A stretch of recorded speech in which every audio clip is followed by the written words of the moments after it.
ಬೆಳಗ್ಗೆ ಎದ್ದ ತಕ್ಷಣ ಒಂದೆರಡೇ ಗಿಡ ಇಟ್ಟಿರಲಿ ನಾನು ಅದ್ರ ಮುಂದೆ ಬಂದು ನಿಂತ್ಕೊಂಡ್ರೆ ಒಂದು 10 ನಿಮಿಷ ನನಗೆ ಮನಸ್ಸು ಸಮಾಧಾನ ಅನಿಸುತ್ತೆ ರೀ. ತುಂಬ ಗಿಡಗಳನ್ನ ಬೆಳೆಸ್ಬೇಕು ಅಂತ ಆಸೆ, ಆದರೆ ನಂಗೆ ಅದು ಮೇಂಟೈನ್ ಮಾಡೋದು ಸ್ವಲ್ಪ ಕಷ್ಟ ಅಂತ ಅನಿಸುತ್ತೆ. ನನಗೆ ಕ್ಲೀನಾಗಿ ಬರೋದಿಲ್ಲ. ಅದಕ್ಕೋಸ್ಕರ ಇರೋದನ್ನೇ ನೀಟಾಗಿ ಮೇಂಟೈನ್ ಮಾಡೋಣ ಅಂದ್ಕೊಂಡು ಒಂದು 2-3 ಗಿಡಗಳನ್ನೇ ಕ್ಲೀನಾಗಿ ಇಟ್ಕೊಳ್ಳೋಣ ಅಂತ ಪ್ರಯತ್ನ ಪಡ್ತಾ ಇದ್ದೀನಿ. ಎದ್ದ ತಕ್ಷಣ ಹೋಗಿ ಒಂದು 10 ನಿಮಿಷ ಆ ಗಿಡಗಳ ಮುಂದೆ ನಿಂತಿದ್ದು ಬಂದರೆ ನಂಗೆ ತುಂಬ ಖುಷಿ ಅಂತ ಅನಿಸುತ್ತೆ.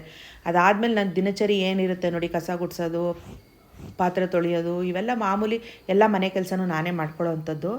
ಅದಾದಮೇಲೆ ಇವತ್ತು ಮಹಾಲಯ ಅಮಾವಾಸ್ಯೆ ಇದ್ದಿದ್ದರಿಂದ ಮಾಮೂಲಿ ದಿನಗಳಿಗಿಂತ ಸ್ವಲ್ಪ ಬೇಗನೆ ಎದ್ದು ಬೆಳಗ್ಗೆನೇ ಅಡುಗೆ ಮಾಡಿ ಪೂಜೆ ಎಲ್ಲ ಮುಗಿಸ್ಕೊಂಡೆ. ಸುಮಾರು ದಿವಸದಿಂದ ನಾನು ಒಂದು ಟಿಪ್ಸ್ನ ನಿಮ್ಮ ಜೊತೆ ಶೇರ್ ಮಾಡ್ಕೊಂಡಿದ್ದೆ. ಕರಿಬೇವಿನ ಸೊಪ್ಪನ್ನ 30 ದಿವಸ ಯಾವ ರೀತಿ ಫ್ರೆಶ್ಶಾಗಿ ಇಟ್ಕೋಬೋದು ಅಂತ.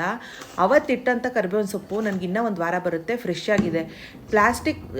ಪ್ಲಾಸ್ಟಿಕ್ ಬಾಕ್ಸ್ ತೊಗೊಂಡು ನೀರಿನಂಶ ಇಲ್ಲದೆ ಇರೋ ಥರ ಕ್ಲೀನಾಗಿ ಒರೆಸ್ಕೊಂಡು ಕರಿಬೇವಿನ ಸೊಪ್ಪನ್ನ ಕಡ್ಡಿ ಕಸ ಏನಾದ್ರು ಇದ್ದರೆ ಅದನ್ನೆಲ್ಲ ತೆಗೆದುಬಿಟ್ಟು ಕ್ಲೀನಾಗಿ ಆ ಪ್ಲಾಸ್ಟಿಕ್ ಬಾಕ್ಸಲ್ಲಿ ಇಟ್ಬಿಟ್ರೆ, ತೊಳಿಬಾರ್ದು, ಹಾಗೆ ಇಟ್ಟು ಯೂಸ್ ಮಾಡುವಾಗ ನೋಡಬೇಕು ಆ ಬಾಕ್ಸ್ ಮೇಲೆ ಏನಾದರೂ ನೀರಿನಂಶ ಏನಾದರೂ ಬಿಟ್ಕೊಂಡಿದ್ರೆ ಅದನ್ನು ಟಿಶ್ಯೂ ಪೇಪರಿಂದ ವೈಪ್ ಮಾಡಿಟ್ರೆ ಅಪ್ ಟು 1 ಮಂತು ಫ್ರೆಶ್ಶಾಗಿ ಇಟ್ಕೋಬೋದು. ಟ್ರೈ ಮಾಡಿ ನೋಡಿ.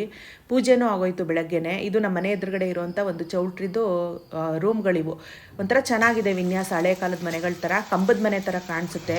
ಹಿಂದ್ಗಡೆ ಗಿಡಗಳೆಲ್ಲ ಒಂದು 10 ನಿಮಿಷ ಗಿಡದ ಹತ್ರ ಟೈಮ್ ಸ್ಪೆಂಡ್ ಮಾಡಿದ್ರೆ, ಮಳೆ ಬರುವಾಗ ಈ ಮನೆ ಇದೆ ನಮ್ಮ ಮನೆ ಮುಂದೆ, ಕಿಟಕಿಲಿ ನೋಡಿಕೊಂಡು ಒಂದಷ್ಟು ಟೈಮ್ನ ಸ್ಪೆಂಡ್ ಮಾಡ್ತೀನಿ. ತುಂಬ ಖುಷಿ ಅಂತ. ಮಳೆ ಬರುವಾಗಂತೂ ತುಂಬ ಚೆನ್ನಾಗಿ ಕಾಣಿಸುತ್ತೆ ಅದು ಸೀನರಿ.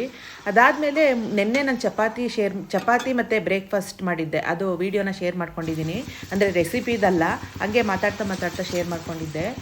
ಅದೇ ಹಿಟ್ಟು ಮಿಕ್ಕಿತ್ತು, ಅದನ್ನು ನಾನು ಪೂರಿ ಮಾಡಿಕೊಂಡೆ. ತುಂಬ ಚೆನ್ನಾಗಾಗುತ್ತೆ. ನಾನು ಯಾವಾಗಲೂ ಅಷ್ಟೇ ದೋಸೆ ಮಾಡಿದ್ರೆ ಒಂದು ಸರಿ ಆಡಿಸಿದ್ರೆ ಆಲ್ಟರ್ನೇಟ್ ಡೇಸಲ್ಲಿ 2 ದಿವಸ ಮಾಡ್ಕೋತೀನಿ ವಾರದಲ್ಲಿ.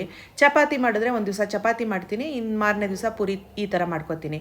ಇನ್ನು ಇವತ್ತಿನ ಅಡುಗೆಗೆ ಬಂದರೆ ಮಾಮೂಲಿ ಸ್ವಲ್ಪ ಬೇಳೆ, ಬದನೆಕಾಯಿ, ಟೊಮೊಟೊ ಹಾಕಿ ಸಾಂಬಾರು ಮಾಡಿ, ಕಡಲೆಬೇಳೆ, ಬೆಲ್ಲ ಹಾಕಿ ಎಗ್ರೀವ ಥರ ಮಾಡಿ, ಮಜ್ಜಿಗೆ ಅದ ಮಾಡಿ ಬೋಂಡ ಮಾಡಿದ್ದೆ. ಇವತ್ತು ಬೆಳಗ್ಗೆ ಅಡುಗೆ ಮಾಡಿದ್ದೆ, ಅಂದರೆ ಅದ್ರ ಜೊತೆಗೆ ಚಪಾತಿ ಹಿಟ್ಟಿಂದ ಪೂರಿನೂ ಮಾಡ್ಕೊಂಡು ತಿಂದೆ.